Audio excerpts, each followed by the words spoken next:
शिक्षा चिकित्सा भरपूर रोजगार है, उज्जवल भविष्य का यही तो मूल आधार है।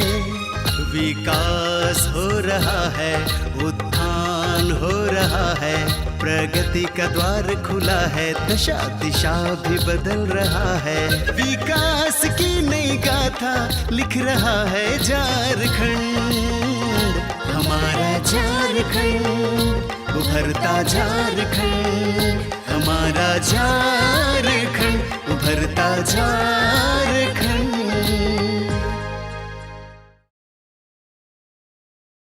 नमस्कार, जोहार। उभरता झारखंड कार्यक्रम में आप सभी का स्वागत है। मैं हूं नमिता। हमारे झारखंड में ना सिर्फ पुरुष बल्कि महिलाएं भी दिन प्रतिदिन मेहनत करके आगे बढ़ती जा रही हैं। आज के अंक में हम आपको बताएंगे कि किस तरह से बांस की विभिन्न कलाकृतियां बना के हमारे यहाँ के लोग खुद को रोजगार भी ले रहे हैं और अपने आप को सशक्त भी बना रहे हैं।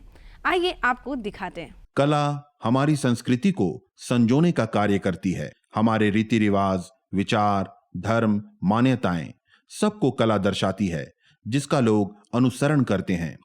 अपने प्रदेश झारखंड के गिरिडीह जिले के फुलजोरी ग्राम में बांस की कलाकृतियों से अपनी संस्कृति को संजोने का कार्य कर रहे हैं संतोष महली। बचपन से ही इस कला से जुड़े संतोष महली आज बांस की मदद से एक कलाकृतियां बना रहे हैं। हमारे एक ट्यूशन के मैम थी, उन्हें के मतलब टीचर डे में हम लोग गए थे टीचर डे मनाने, और उनके लिए एक तो यूनिक सा बना के बांस का ही, बैम्बू का ही बना के एक तो घर ले गए थे और उनको गिफ्ट किए। तो उनको पसंद आया तो मैम बोली कि अच्छा संतोष, तो इतना अच्छा बनाए हो तो कुछ यूनिक बनाओ, कुछ अलग बनाओ। तो हम पूछे उनसे कि मैम क्या बनाए ऐसा यूनिक। तो बोली कि क्या तुम मूर्ति वगैरह बना सकते हो बैम्बू का?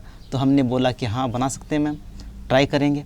फिर हमने बहुत सुंदर सा एक ठो भारत माँ का सबसे पहले हमने बनाया मूर्ति। वो मतलब हमने ग्रामोत्थान के द्वारा मतलब बनाने के लिए बोला गया था, तो वहाँ पर बना के दिए। तो सर लोग को पसंद आया, तो वो लोग बोले कि संतोष तुम और भी कुछ बनाओ, इसी तरह का कलाकृति बनाओ। तो हमने राधा कृष्ण जी का बनाया, हनुमान जी का बनाया और प्रभु श्री राम का हमने मूर्ति बनाया बैम्बू से। हमारे जो पुरखे जो हैं सो आदिवासी कम्युनिटी से आते हैं, और हमारे जो यही लोग बांस का ही काम करते आ रहे हैं, टोकरी, डलिया, सूप वगैरह बनाते आ रहे हैं। तो हमने भी सोचा कि अगर मान लीजिए कुछ यूनिक बनाया जाए, कुछ मूर्ति वगैरह बनाया जाए या फिर मंदिर वगैरह बनाया जाए ऐसे ऐसे, तो मतलब हमारी जनजाति जो पिछड़ी जनजाति है हमारे समाज के, तो वो मतलब लोग जानेंगे इनके बारे में, हमारे महली कम्युनिटी के बारे में, जो कि हम लोग आदिवासी से ही आते हैं, तो इनके बारे में जानेंगे लोग। और जो हमारे जैसे टोकरी वगैरह का जो चलन है वो धीरे धीरे बंद हो रहा है, क्योंकि प्लास्टिक का युग आ रहा है, प्लास्टिक का यूज़ कर रहे हैं लोग। तो हम चाहते हैं कि प्लास्टिक का यूज़ तो मतलब हो सकता है कि कम करने के लिए हम चाहते हैं कि बांस से ही बनाए, बैम्बू से ही यूनिक बना के दें और मजबूती बना के दें, और डिफरेंट टाइप का और डिज़ाइंस का, ताकि मतलब लोगों को पसंद आए, और जो हमारे जो चीज़ें बनाई हुई है वो लोगों को पसंद आ रहे हैं। अभी हम मतलब मंदिर, अधिकतर मंदिर लोग ऑर्डर करते हैं, तो इसीलिए मंदिर बनाते हैं और डिज़ाइन और का डलिया वगैरह बनाते हैं, जो फूल वगैरह ले जाने के लिए और मतलब मंदिर में पूजा करने के लिए जो डलिया काम आता है वो बना के देते हैं डिज़ाइन सा, ताकि लोगों को पसंद आता है। ये तो हम वैसे ही अपने खुद से बनाए हैं, ताकि ऐसे वैसे भी ये ले लेंगे कोई कि किस लोग पसंद आते हैं, तो लोग पोस्ट में बोलते हैं कि हम भाई हमको ये चाहिए, तो हम उसको दे देते हैं। और इसको बनाने में लगभग 7 डेज़ लगे हैं, इसमें मेहनत लगा है। लेकिन बांस इसमें ज़्यादा खर्च नहीं होता है, लगभग 1.5 बांस में हो जाता है, 1.5-2 बांस में कंप्लीट हो जाता है। लेकिन इसमें मेहनत बहुत ज़्यादा है, एक कलाकृति को बारीकी से बनाया जाता है, जो कि बहुत मेहनत लगता है। उसको बनाते हैं सफाई से, और हमारे पास इक्विपमेंट नहीं है। इक्विपमेंट अगर रहेंगे तो उसको और भी डिटेल में बनाएंगे, और मतलब और भी डिटेल में मतलब बनाएंगे तो लोगों को पसंद आएगा और भी अच्छा लगेगा और रियलिस्टिक लगेगा। कहीं से प्रशिक्षण नहीं लिए अभी तक हम, ये मन से ही आया, और मतलब क्रिएटिविटी हमारे मतलब दिल में ही है। मतलब आंख बंद करते हैं तो हमें सब जगह क्रिएटिविटी दिखाई देता है। अगर मान लीजिए कोई भी चीज़ अगर देख लें, अगर लकड़ी भी देखते हैं तो उसमें बहुत सारे कलाकृति हमको नज़र आते हैं, और इसी तरह हम सोच के ही इसी तरह का डिज़ाइन वगैरह बनाते हैं, कलाकृति बनाते हैं। संतोष महली बांस की कलाकृतियां बनाने में इतने निपुण हैं कि लोग दूर दूर से इनसे कलाकृतियों की मांग करते हैं। इन्होंने बांस की मदद से झारखंड के कई मंदिर के मॉडल बनाए हैं और भगवान राम, कृष्ण, हनुमान आदि की आकृति भी बनाई है। ज़्यादा ऑर्डर तो आते नहीं हैं, और जो हमारे पास ऑर्डर आते हैं उसी का सिर्फ बना के देते हैं, हम वैसे बनाते नहीं हैं। और कभी कभी क्रिएटिव आइडिया आया तो कि चलो कुछ बनाते हैं, अगर इससे अच्छा हो जाए, ख्याति अगर बढ़ सकता है तो वो चीज़ बनाते हैं हम। और अभी तक हम हाईएस्ट प्राइस में बेच चुके हैं 20,000 रुपये में एक मूर्ति, राधा कृष्ण जी का। मूर्ति के अलावा अभी हम बना रहे हैं, ये देखिए बिरसा मुंडा जी का बना रहे हैं कलाकृति, ये 7 डेज़ में कंप्लीट हो जाएगा भगवान बिरसा मुंडा जी का। और ये देखिए हैंगिंग लाइट है, लाइट लैंप, इसमें बल्ब लगाया जाएगा और ये अच्छा दिखेगा, लाइट टंगा रहेगा। और ये देखिए फल फ्रूट्स रखने के लिए डिज़ाइन वाला, ये देखिए मंदिर ले जाने के लिए पूजा का ये थाली। और ये देखिए फ्रूट्स रखने के लिए, वेजिटेबल्स रखने के लिए। और ये देखिए ऑफिस में यूज़ आने वाला पेन स्टैंड, और तिरंगा देख सकते हैं हमारा। और ये देवघर का मंदिर बना रहे हैं फ़िलहाल अभी, देखिए शिव मंदिर, इसको डिज़ाइन के तरीके से ताकि अच्छा लगेगा लोगों को। जो मालूटी मंदिर है हम लोग का झारखंड का, जितना भी फेमस टॉप 5 है सभी मंदिर बनाए, देवघर का बनाए हैं, और हमारा जो पहाड़ी मंदिर है रांची का वो भी बनाए हैं। हाँ, मोबाइल में ही सिर्फ देखे हैं और बस मोबाइल से ही देख लिए फ़ोटो और बना दी। सिर्फ प्रतिमाएँ बनाए हैं, जो कि भारत माता का हो गया, राधा कृष्ण जी का हो गया, हनुमान जी का हो गया, श्री राम जी का हो गया और गणेश जी का। माता पिता को मतलब लगता है कि ये सब में कुछ होना क्यों नहीं है, क्योंकि एक बार JSLPS में काम किए हम, तो वहाँ पर प्रशिक्षण चलता नहीं था उतना, लेकिन देखें कि वहाँ पर जब हमको जॉब मिला कुछ दिन के लिए, तो मतलब माँ पिताजी को लगा कि हाँ कुछ हो सकता है। लेकिन कुछ दिन चला फिर बंद हो जाता है, फिर बंद ही है बहुत दिन से। तो हमको घर में बोलते हैं कि ये सब चीज़ छोड़ दो, अब इससे अच्छा मजदूरी ही करो। तो हम चाहते हैं कि अगर ऐसा मतलब क्रिएटिविटी अगर सरकार अगर ध्यान देगा और भी लोग भी अगर खरीदेंगे, तो हम चाहते हैं कि यही सब काम करें हम और अपने राज्य का विकास करें। इन कलाकृतियों को बनाने की वजह से इन्हें कई तरह के लाभ मिल रहे हैं। इन्हें GRC की तरफ से मुफ्त में कंप्यूटर की शिक्षा दी गई है। इतना ही नहीं, इन्हें इनकी कलाकृतियों की अच्छी कीमत भी मिलती है। ये इसे रोजगार का एक अच्छा साधन मानते हैं। GRC के द्वारा हमें बहुत मतलब हेल्प मिला है। GRC के द्वारा जो खंडोली हमारा GRC है, उनके द्वारा हमें फ्री में कंप्यूटर का शिक्षा दिया गया है। वहाँ पर मतलब हमारे क्रिएटिविटी को देख के हमें मतलब पसंद किया गया और हमको बुलाया गया, फ्री में एजुकेशन मिला, बहुत कुछ सीखने को मिला और इससे जुड़ के हमको बहुत फ़ायदा हुआ जी। बहुत ज़रूरी है सर, हुनर अगर मान लीजिए, अभी तो जानते हैं बेरोज़गारी हमारे देश में कितना ज़्यादा बढ़ चुकी है।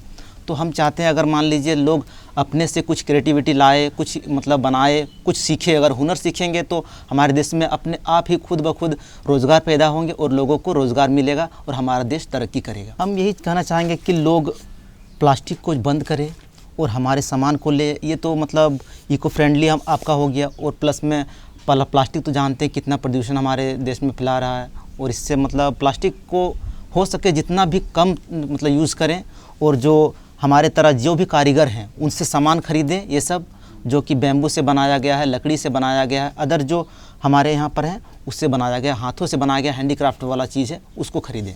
संतोष महली के माता पिता भी बांस की कलाकृतियों के कार्य से जुड़े हुए हैं। उनका गुजारा इसी कार्य से होता है। उनका मानना है कि उनके पुत्र संतोष महली इस कलाकृति में माहिर हैं। यदि उन्हें सरकारी मदद मिले तो उनका कार्य और निखर सकता है। हाँ सर, यही वाले करते हैं। क्या क्या बनाते हैं बांस का? हम बनाते हैं, दौरी बनाते हैं, खचिया बनाते हैं, सूप बनाते हैं, पंखा बनाते हैं, और जो और कुछ मोना है, मोनी है, छोटा बड़ा, इसी तरह बनाते हैं। इसी से गुजर बसर चल रहा है? हाँ, इसी से गुजर बसर कर रहे हैं। लोग तो अच्छे कहते हैं यार, हमरा भी अच्छा लगता है कि बनाता है, कलाकार हो गया है, तो हमरा भी अच्छा लगता है कि आमदनी कुछ तो अभी फ़िलहाल में नहीं हो रहा है, और थोड़ा थोड़ा हो रहा है, बहुत कम मात्रा में हो रहा है। इधर से आसपास गांव से लाते हैं। तो सूप, दौरी, मौनी कहाँ बेचते हैं? हम लोग यहाँ गिरिडीह में बेचते हैं, और भी कोई पैकार भी आता है, पैकार के भी महीना में वो ऐसी रखिए न कि हम लोग का जैसे खूब खटते हैं तब मतलब 150-100 रुपया हाजिरी हम लोग का पड़ता है। हाँ, एक दिन में कितना सूट डोरी बना लेते हैं? एक दिन में हम लोग ग्राम उत्थान के द्वारा बच्चे को मतलब विद्यार्थी को सिलाई है, कंप्यूटर के साथ साथ हम लोग हुनर भी एक बांस बम्बू का कैसे काम किया जाए उस तरह का बढ़ावा देने का काम गांव में जाके लोगों को बताते हैं। आज लोग अपना काम से छोड़ते जा रहे हैं, लोग प्लास्टिक और दूसरे चीज़ों पर ध्यान जा रहा है। जैसे कुम्हार हो गया, कुम्हार अपना मिट्टी का बर्तन का काम छोड़ते जा रहे हैं और वो अपना प्लास्टिक पर जा रहे हैं। जैसे बांस वाला काम में जहाँ बांस का उपयोग होता है वहाँ प्लास्टिक का कुर्सी आ गया, टेबल आ गया है, सोफ़ा आ गया। जो कि अभी बैठे हुए सोफ़ा बांस का बनाया हुआ है। इस तरह से हम लोग एकल के द्वारा गांव में लोग को बढ़ावा देने का काम कर रहे हैं कि आज गांव में बांस भी रहे और गांव में कैसे रहने लायक हो, गांव में रोजगार बढ़े, इसके लिए हम लोग काम करते हैं। कला के कई आयाम हैं। नृत्य, संगीत, पेंटिंग आदि सभी कहीं न कहीं से हमारी संस्कृति को दर्शाते हैं। बांस की कलाएं भी ऐसी कला है जो हमारी संस्कृति को संजो रही है। संतोष महली जैसे कलाकार उसमें अपना योगदान देकर इस विरासत को आगे बढ़ा रहे हैं। देखा ना आप सभी ने, बांस से बनी कलाकृतियां एक तरह का हस्तशिल्प है और ये रोजगार का बहुत अच्छा साधन भी है। बातों का सिलसिला यूं ही जारी रखेंगे और आपको बताएंगे कि सिलाई के माध्यम से हमारी महिलाएं खुद को कैसे सशक्त बना रही हैं। सिलाई और कढ़ाई महिलाओं के लिए बहुत ही अच्छा हुनर है और इस हुनर के माध्यम से उनमें आत्मविश्वास भी भरपूर आता है और अपने इस आत्मविश्वास और अपने हुनर के माध्यम से वे आर्थिक रूप से खुद को मजबूत भी बना रही हैं। आइए आप खुद देख लीजिए। यूं तो महिलाएं आज हर क्षेत्र में अपनी कामयाबी का परचम लहरा रही हैं, लेकिन कुछ महिलाएं ऐसी भी हैं जो सीमित संसाधनों में खुद को हुनरमंद बना रही हैं और अपने आप को आर्थिक और सामाजिक रूप से सशक्त कर रही हैं। झारखंड प्रदेश के गिरिडीह जिला के बेंगाबाद क्षेत्र में कुछ ऐसी ही महिलाएं हैं जो एकल ग्राम उत्थान फाउंडेशन की मदद से सिलाई का कार्य सीखकर खुद को स्वावलंबी बना रही हैं। रीता कुमारी सिलाई सीखकर आज एकल ग्राम उत्थान फाउंडेशन में लोगों को सिलाई सिखा रही हैं और यहाँ की महिलाओं को आर्थिक रूप से सशक्त करने में उनकी मदद कर रही हैं। प्रशिक्षण तो बहुत ज़्यादा जरूरी है क्योंकि यहाँ ऐसे भी स्टूडेंट हैं जिन्हें सुई चलाना भी नहीं आता और ऐसे भी आते हैं जो घर में कुछ थोड़ा बहुत सिलते भी थे, उनके मम्मी लोग सिलती थी, तो ऐसे भी बहुत हैं। तो जो बिल्कुल नहीं आता है उन्हें भी यहाँ पे सिखाएं। उन्हें ज़्यादा ध्यान देना पड़ा, ज़्यादा समय देना पड़ा और जिन्हें कुछ पहले से आता था तो उनको नए जो डिज़ाइन वो नहीं जान रही हैं, जो और नया चीज़ सीखना चाह रही हैं, तो उनकी इच्छा के अनुसार सिखाते हैं। यहाँ के लोग हर चीज़ में सपोर्ट किए, घर के सारे लोग, मम्मी पापा से लेके जो मेरी देवरानी लोग है उन लोग भी। जैसे कि हम यहाँ अभी आए हुए तो यहाँ 6 से 7 घंटे हम यहाँ रहते हैं, तो मेरे बच्चे भी हैं तो उन्हें मेरे ससुराल वाले लोग ही देखते हैं। उनका खाना पीना जो भी है उन्हीं लोग संभालते हैं और उन लोग का सपोर्ट है तभी शायद हम यहाँ कर पा रहे हैं। सिलाई ही क्यों, शुरू में तो ऐसा मेरा पर्पस नहीं था कि सिलाई करना था। हम पढ़ाई की तरफ ध्यान दिए, हम ग्रेजुएशन किए, कंपटीशन का तैयारी किए, लेकिन सभी को पता है कि नौकरी मिलना सबके लिए पॉसिबल नहीं है। तो अपने में एक स्किल होना चाहिए, वो सिलाई का हो, ब्यूटिशियन का हो, कुछ कारीगरी का हो। तो सिलाई में शुरू से हमको थोड़ा इंटरेस्ट था, लेकिन बस वो पढ़ाई करना है, नौकरी करना है, इसलिए इसमें ध्यान नहीं दिए। जब पढ़ाई करके नहीं हम नौकरी कर पाए तो फिर हम सिलाई सीखें। सिलाई में मेरा पहले से इंटरेस्ट था तो और ज़्यादा सीखने में हमको रुचि आया और सिलाई सीखते सीखते ही मेरा इनकम स्टार्ट हो गया। ऐसा नहीं है कि हमको 5-6 साल सीखना पड़ा और उसके बाद फिर हमको इनकम हुआ, ऐसा कुछ भी नहीं है। हम सीख रहे हैं, अगल बगल के लोग बोले अच्छा सिल रही है, मेरा भी सिल दो, इधर सीख भी रहे हैं और मेरा इनकम भी, और वो भी घर बैठे, हमको कहीं नहीं जाना पड़ा। बस पूंजी के रूप में मेरे पास 5000 का एक मशीन था जो कि मेरे लिए काफ़ी था और वो 5000 की पूंजी में वो 5000 हम 1 महीने में ही अर्न कर लिए थे सीखते सीखते। अभी की इनकम, जैसे यहाँ हम ट्रेनर हैं तो यहाँ तो हमको जो सैलरी मिलती है और उसके बाद यहाँ के बच्चों के लिए हम सिलाई का सामान रखते हैं जो कि कहीं जाना ना पड़े, तो वो उसकी बिक्री हो जाती है। और यहाँ भी बहुत लोग सिलने के लिए देते हैं, तो कुछ हम सिलते हैं और बहुत कोई जो यहाँ सीख चुकी है उनसे सिलवाते हैं तो उनका इनकम हो जाता है। एकल ग्राम उत्थान फाउंडेशन की तरफ से चलती है एकल ऑन व्हील, जो कि गांव-गांव जाके कंप्यूटर सिखाने का कार्य करती हैं। तो वो मेरे गांव में भी आया, गांव भुटिया, बेंगाबाद प्रखंड। तो वहाँ भी हम कंप्यूटर सीख रहे थे। तो वहाँ के टीचर को एक सिलाई प्रशिक्षिका की ज़रूरत पड़ी। तो वहीं से मेरे बारे में पता चला, मैंने कहा कि मैं जानती हूँ। तो उन्होंने मेरे सिलाई के कार्य देखा, उन्हें पसंद आया और उन्होंने मुझे यहाँ नियुक्त कर दिया। रीता कुमारी आज लगभग 300 महिलाओं को इसका प्रशिक्षण दे चुकी हैं और सभी लोग कहीं न कहीं सिलाई के कार्य से जुड़कर आमदनी प्राप्त कर रही हैं और खुद को आर्थिक रूप से सशक्त बना रही हैं। सिलाई सीखकर रीता देवी भी आज लगभग 10,000 रुपए हर महीने कमा लेती हैं। इस आमदनी से आज वो आत्मनिर्भर बन चुकी हैं और उन्हें घर से पैसे मांगने की जरूरत नहीं पड़ती। सपोर्ट सही में ऐसा है कि बहुत सारे लोग सपोर्ट नहीं करते हैं। अभी भी ऐसा है कि ये सिलाई को बहुत बोलते हैं, क्या ये क्या कर रही हो, सिलाई सीख रही हो, इससे क्या होगा। तो मेरा मानना है कि सिलाई आज मतलब कोई भी काम एक हुनर के साथ किया जाए तो वो एक छोटा नहीं होता है। सिलाई सीखना ठीक है, एक सिलाई सीख रही है, सिलाई जैसे तैसे कर रही है, लेकिन उसको पढ़ी लिखी लड़कियां और अच्छी तरीके से कर रही है। जैसे हम इनका उदाहरण देना चाहेंगे, ये बीएससी के स्टूडेंट हैं, अपना पढ़ाई भी कर रही हैं और ये औरों की अपेक्षा जो कि थोड़ा कम पढ़े हैं उनसे इनमें ज़्यादा हुनर है। बस इतना जरूरी है कि कहते हैं लोग कि जब एक पुरुष पढ़ा लिखा होता है तो वो खुद शिक्षित होता है, लेकिन जब स्त्री पढ़ी लिखी होती है तो आगे का जनरेशन शिक्षित हो जाता है। तो इसी से पता चलता है कितना जरूरी है। महिला सशक्तिकरण में सिलाई का रोल है, क्योंकि सिलाई तो जरूरी है, हर चीज़ का सिलाई होता ही है। बिना सिला हुआ कपड़ा कहाँ हम लोग पहनते हैं, जो फैक्ट्री से भी बन के आती है वो तो महिलाएं या पुरुष ही जाके सिलते हैं ना। तो सिलाई तो ज़रूरी है ही, और सिलाई एक ऐसा जरिया है कि हमें इसमें ज़्यादा पूंजी नहीं लगाना पड़ता है। दूसरा, हमको बाहर जाके नहीं करना होता है, हम अपने बच्चों को घर में देख सकते हैं, घर संभाल सकते हैं और साथ में सिलाई भी कर सकते हैं। हम 2 साल से सिखा रहे हैं। 2 साल में अप्रॉक्स 300 स्टूडेंट को सिखा चुके हैं और 300 में कुछ ही ऐसी हैं जो बीच में छोड़ के चली गई, उतना नहीं सीख पाई, लेकिन अधिकांश ऐसी हैं जो कि सीख ली हैं, अपने घर वालों का कपड़ा सिल रही है और अपना पैसे की बचत कर रही है खुद का अपने मन मुताबिक पहन के। और कुछ ऐसी हैं जो दुकान दे दी हैं, बेंगाबाद में ही कुछ ऐसी महिलाएं हैं जो दुकान दी हैं, अपना सिलाई कर रही हैं।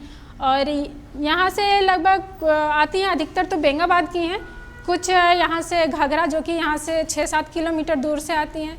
एक गांव है हुंडर दत्वा जो कि 8 किलोमीटर दूर है, वहाँ से आती हैं।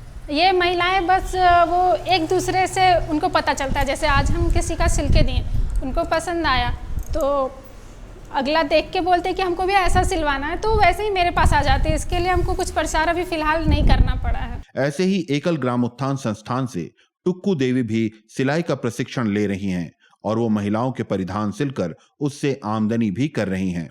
यहाँ से सिखाया जाता है तो फिर यहाँ आने का स्टार्ट किए और मेरा कोर्स पूरा हो गया है। तो अगल बगल में जितना कोई सिलवाती हैं उनका सिलते हैं और हो जाता है उन्हीं से कमाई। और फिर यही जो पेटीकोट, ब्लाउज, लहंगा वहंगा एक सिलिएगा जितना का 300 का, 350 का, 200। घर वाले क्या कहेंगे, घर वाले भी सपोर्ट करते हैं, उन्हें भी अच्छा लगता है कि हम सिलाई करते हैं। घर में बैठने से अच्छा है कि सिलाई करो, काम भी मतलब टाइम जो बचता है वो उसमें दीजिए, आपका कमाई भी हो जाएगा। सोनाली कुमारी और मनीषा कुमारी तो स्कूल में बच्चों को पढ़ाती हैं, फिर भी वे अपने खाली समय का सदुपयोग करने के लिए सिलाई का प्रशिक्षण ले रही हैं और वे उससे आमदनी भी प्राप्त कर रही हैं। मेरा नाम सोनाली कुमारी है। मैं एकल ग्रामोत्थान फाउंडेशन की तरफ से सिलाई का कोर्स पूरा कर चुकी हूँ, जिसके तरफ से मैं यहाँ blouse, petticoat, suit, Patiala, frock और लहंगा का ब्लाउज और सब कुछ भी सीख चुकी हूँ। घर तरफ से अगल बगल से सभी लोग आते थे, इसी से हमको मालूम पड़ा है, तब मैं यहाँ आने लगी हूँ तो सब कुछ सीख चुकी हूँ। और थोड़ा बहुत अगल बगल का भी सिलाई करती हूँ। मैं स्कूल में पढ़ाती हूँ, जिसके कारण से ज़्यादा टाइम नहीं मिलता है, लेकिन फिर भी जितना टाइम मिलता है उसमें फुर्सत बैठने से अच्छा है कि मैं थोड़ा बहुत सिलाई कर लेती हूँ। अगल बगल के लोग आते थे तो उनसे पता चला कि यहाँ सिलाई सिखाया जाता है। मेरा कंप्लीट हो चुका है, 3 महीना कोर्स किए। ब्लाउज, पेटीकोट, लहंगा का ब्लाउज, गाउन सब सिलना सीखे। हाँ, अगल बगल का सिले, घर में सिले हैं।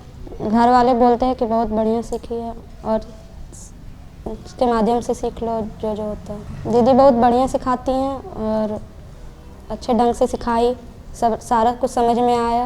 हाँ, नया चीज़ भी सिखाई। जैसे मैं जिस टाइम सीक्रेट पैंट चला उस टाइम सिखाई, गाउन सब सिखाई, कोटी बनाना सिखाई, कोटी वाला कुर्ती बताई। हाँ, अगल बगल के लोग को बोले 500-600 मिला था फर्स्ट वर्ष। हाँ, ग्रेजुएशन अभी कर रहे हैं, सेमेस्टर 6 में है और स्कूल में पढ़ाते भी और ट्यूशन भी पढ़ाते हैं। उपासना कुमारी अपनी मां के कहने पर सिलाई सीख रही हैं ताकि वो सिलाई में अपनी मां की मदद कर सकें।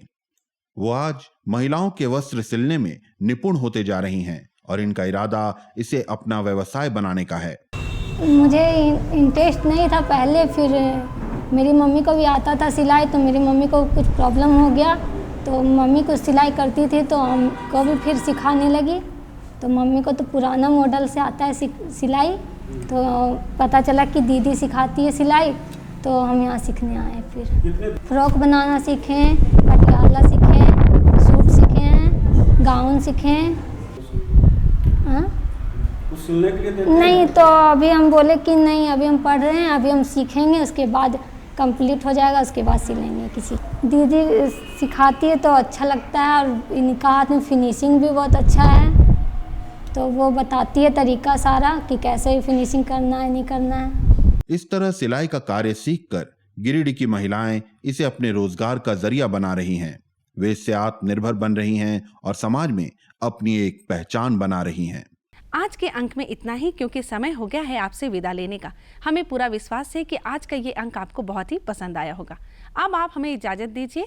नमस्कार, जोहार। विकास की नई गाथा लिख रहा है झारखंड, हमारा झारखंड, उभरता झारखंड, हमारा झारखंड, उभरता झारखंड।